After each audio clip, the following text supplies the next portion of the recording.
ko din isulat kung ano yung isasagot. So, give me time to read and think about it. Okay, so ito yung sa kay ES, no?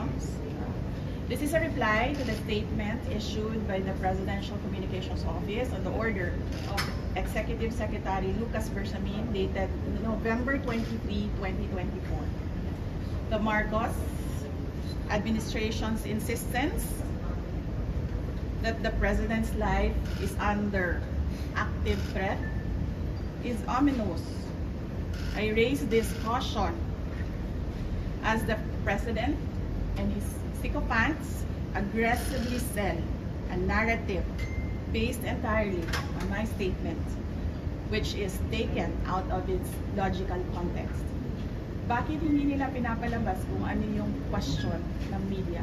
Bakit hindi nila pinapalabas kung ano yung una kong sagot? Bakit ang pinapalabas lang nila is the last,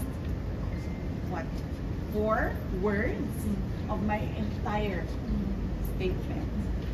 They are building a narrative, and I'll tell you kung anong playbook ito. There is absolutely no flesh on the bone, and despite the absence of a reliable investigation, authorities were quick to consider this a national security concern.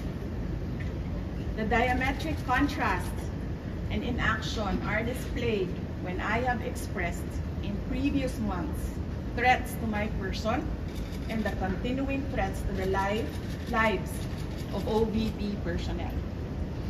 Tossing the word assassin. Paki-check. May sinabi ba akong assassin doon? Wala. So nilalagay nila doon sa narrative nila, assassin.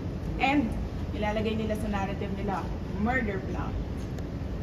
Into this issue, tossing the word assassin into this issue makes things even more terrifying for our country. And especially because I never used that term during my recent consternation against the Marcos administration's failure to serve the Filipinos while it masterfully persecutes political enemies. Common sense should be enough for us to understand and accept that a supposed conditional act of revenge does not constitute to an active threat. This is a plan without a flesh. Pag pinipilit mo siya na active threat siya, isipin ninyo ang buong mundo na nanonood. Ganito ba ang kapasidad ng mga Pilipino na mag-isip?